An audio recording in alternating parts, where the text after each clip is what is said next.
absolutely ridiculous. I've been up since 4:45. Now I'm off to see the old boy. It's actually 5:40 in the morning. Tell me about it. And I got two bits of good news for him. First of all, isn't it good news that I give him the opportunity to look after me and serve me early in the morning? And secondly, I've renewed my Navionics last night, just in case we get fog, because I discovered that Navionics doesn't continue to work the AIS unless you resubscribe.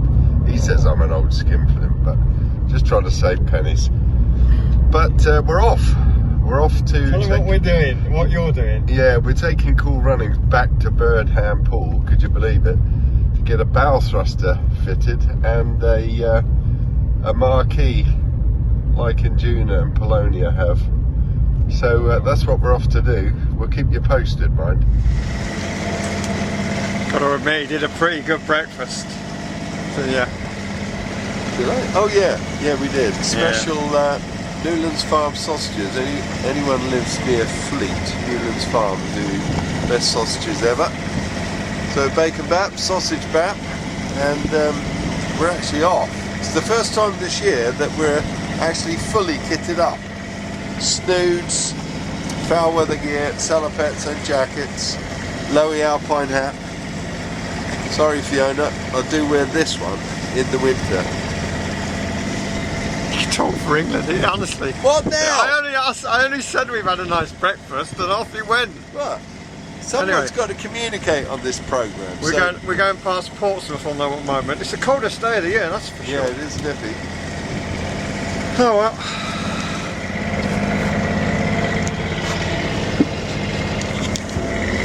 Oh, this algae. It's horrid. Honestly, this boat is absolutely filthy. It's the first time in 20 years he's ever found any on my boat. The state of all this. It's unbelievable. You've got to say for yourself. It is remarkably algae. It is remarkably algae ridden. That's disgusting. Look at that. So growing on there for a long time. That's not new, is it? No, that's. But the other stuff is depressing actually. The wettest November on record, and it's produced algae all over my lovely boat. Look at it, even on my new teeth, it's all algae. We're on a bit of a tight schedule because I've got to be back for a certain time. So it was a great cost to me to come out here today. But this old girl, she doesn't seem to be able to. We got the tide with us and we can barely get above 5 knots. I think it's so much growth on the bottom of this thing. This boat has averaged 5 knots, hull speed the whole time. You'll have to judge for yourselves, but we just had a narrow escape with that fishing vessel, and I'm thinking, Dave's saying to me, he's not moving. He's saying he's not moving. Well, we'll draw it on the chart for you, and you tell me who should have given way. I had to duck down here because I didn't want to be shouted at by the fishermen. He had his fishing nets out the back, so I wasn't going to go behind him. Yeah, he didn't know that. He didn't know that till the boat had passed us. Honestly, do you not remember the old rhyme? A long time ago. Yeah, if to starboard port appear, 'tis whose duty to keep clear? If to starboard port appear. Yes. No, you set the course to steer. I haven't said anything yet. No, I know exactly what you're going to say. You changed it. I watched you move that 10 degrees that way. I'm thinking that's straight. What? Well, you were actually on the phone to Chris. What I thought was, we're aiming at West Pole and he's miles off it. I clicked towards it. Hang on, what are those big breakers doing? I was aiming halfway between the two, and then he points us right onto the shallows. The skill of the yacht We'd have been on those breakers about now. Yeah, but the skill of the yacht master has spotted those breakers from well out. Right. No, don't go pulling that smug, stupid face of yours. You know full well that I spotted that. Have I got a smug, stupid face? you do? That is awful. Look at him. Yeah. He really had us in near trouble, near desperate. Probably that would have been the most desperate situation we'd have ever faced together. Other than Brighton Marina. Other than Brighton Marina.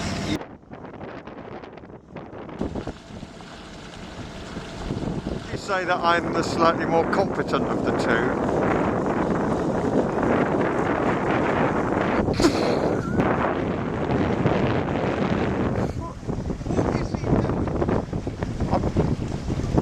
I'm getting a better conversation up here with this member of the crew than I have for a while. Yeah. He's utterly ridiculous. He's losing the plot. He's talking to a plastic owl. A lot of speaking around the world together in various conferences. He's got and that seminars. smoke. Look at that. No, there it is. Look. He's recording this. But you're it is smoke. Look at it. No. It's not. So we're just here recollecting. Dave and I used to do a lot of speaking around the world together in various conferences and seminars. He's recording this because he's recording this. But it is smoke. Look at it. No, it's not smoke. Is that a smug face? Yeah, it is a little bit. Your recollection of this story might be a little bit different to mine, but mine's going to be pretty close. We're doing a seminar in London together with the two main speakers. We're both wearing lapel mics up our shirts and out onto our collars, and I'm at the.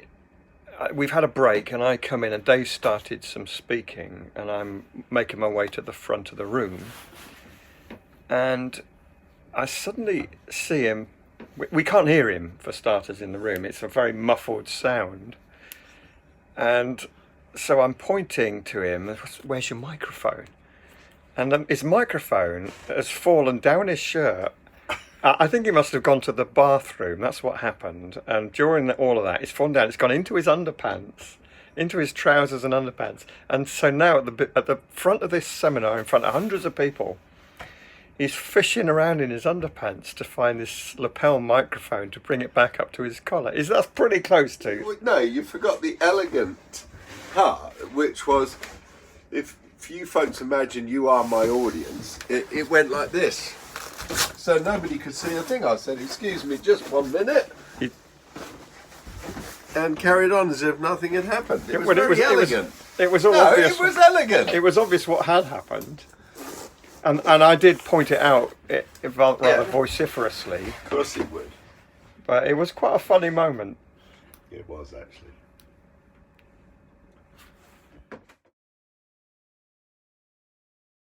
Baking parchment, which is probably what's made it burn. Did I hear the scraping of burnt bits on Jill's? Why is it when I ask you to do something you never hear anything? When you're not supposed to hear something, you hear a lot.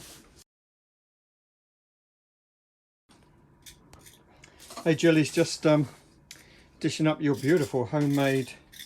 But can you hear that noise? Listen. We'll have a little proper look. We won't just have a listen. These are lovely biscuits you've made us. At least he's turned them into biscuits. So his new bow thruster is going in here. I'm going to have to cut away this second skin. Battery up the front end, I think, Dave, isn't it? Yeah, and what he said was the power is reduced by over 10%, I think, was the number, if he has to run a cable back to the existing battery back. Yeah, if you run a thick cable from your engine room to here, you're gonna lose some power. Saloon steps there. En route, yeah.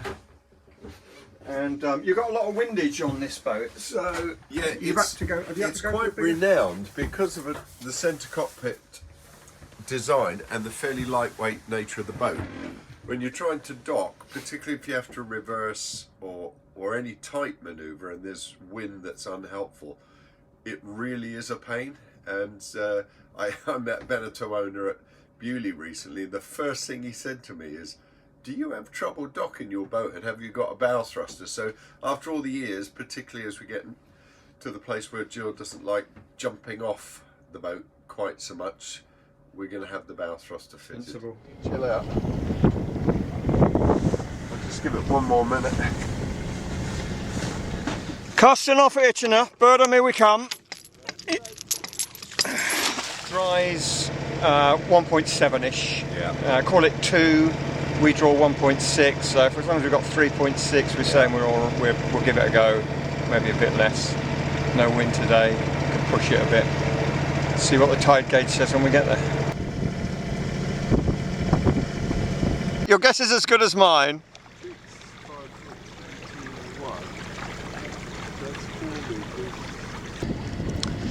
So we couldn't read that tide gauge, but if you call the lock keeper, he'll give you the depth at the tide gauge post. He was helpful, wasn't he? Down to 0.5, 0.3, 0.2. Down to 0.1 below the keel. So they tell you to keep within a boat's width of these posts, so nice and close. Yeah. This is Marcel. He makes cockpit enclosures, so we'll let you know how good they are. They're starting already, aren't they? But this is where the flies come from.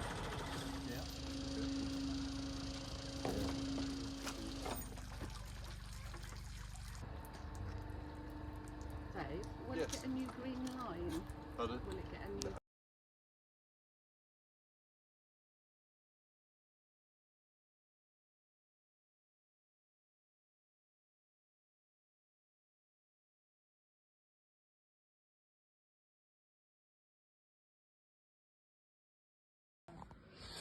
Right, this is Kevin. Kevin's done the fitting. We'll see if it looks all right.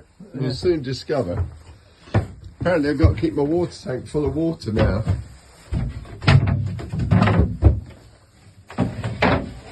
That's a very neat job, huh? Very neat. And that's it. And what you've got,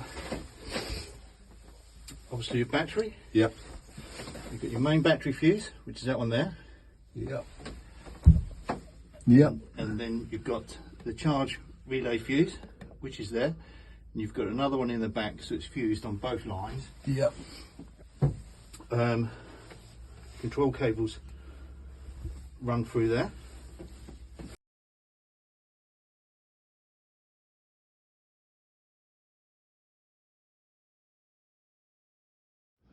So Josh, what are we thinking about the bow thruster? Sadly, the very first trip we don't really need it, but we've got to try it anyway. So what we do here is you have to press it once and then again to prevent accidental. Right, ready when you are, Josh.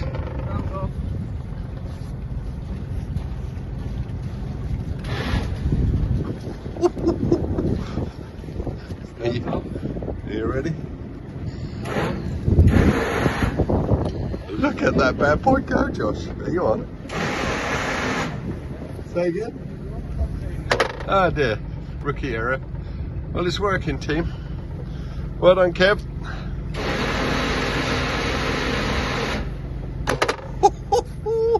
David likes it. Oh, I love that.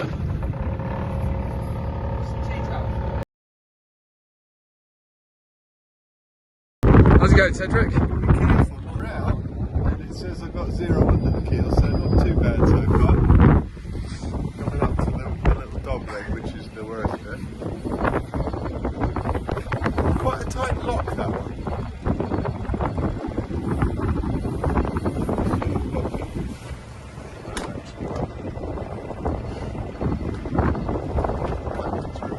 Hey.